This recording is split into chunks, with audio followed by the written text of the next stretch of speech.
بسم الله الرحمن الرحيم.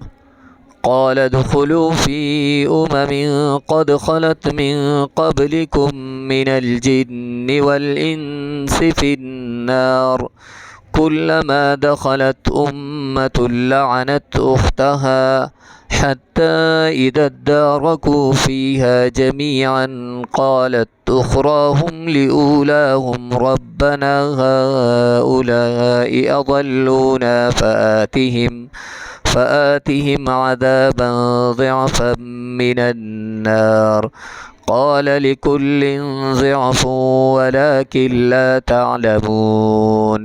وقالت أولاهم لأخراهم فما كان لكم علينا من فضل فذوقوا العذاب بما كنتم تكسبون.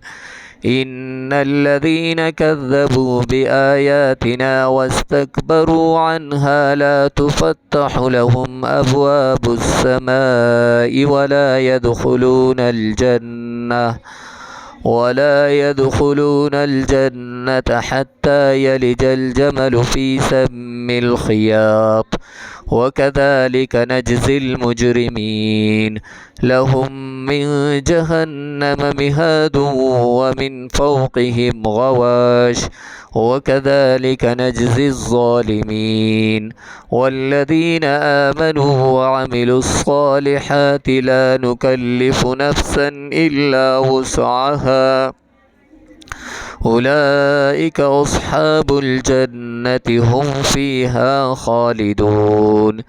ونزعنا ما في صدورهم من غل تجري من تحتهم الأنهار وقالوا الحمد لله الذي هدانا لهذا وما كنا لنهتدي لولا أن هدانا الله لقد جاءت رسل ربنا بالحق ونودوا أن تلكم الجنة أورثتموها بما كنتم تعملون.